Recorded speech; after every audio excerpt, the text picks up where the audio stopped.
این کتاب با این قلم حالا کشور بسازیم، از این سرای وحشت جای بهتر بسازیم، جای بهتر بسازیم.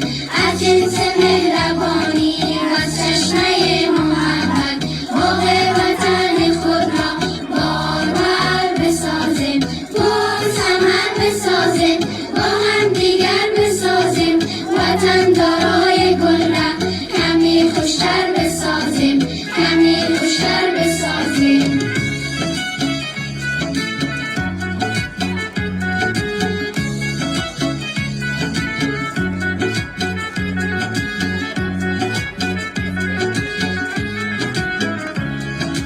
کودک بره به مکتب، کارگر بره سر کار،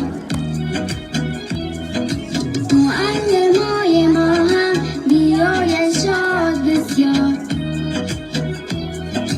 همگی دست به کار و باشند شاد و آرام، شاگردکارای خود را قشنگتر بهتر انجام. درخت و گل بشانیم، هم قدم بمانیم، زبان سال خوب است اگر او را بدانیم، اگر او را بدانیم.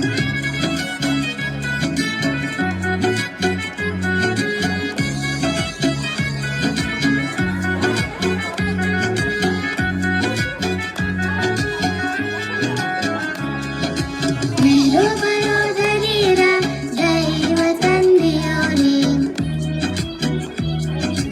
بر روی سبزه هایش مثل باران بباریم. اگر توفان گرفتم پدرانو نیا کن، بر خانه خانه شد از هر سو تیر باران، از هر سو تیر باران. حالا قلم میگیریم با فکر و عزم محکم، بر رسم جنگ میمانیم امروز نقطه پایان.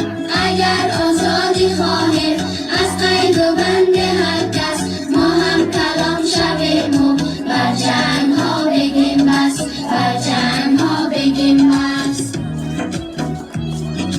با این کتاب با این قلم حالا کشور بسازیم، از این سرای وحشت جای بهتر بسازیم، جای بهتر بسازیم. از جنس مهربانی و از چشمه محبت باغ وطن خود را بارور بسازیم، پر ثمر بسازیم، با هم دیگر بسازیم، وطن دارای گل را کمی خوشتر بسازیم.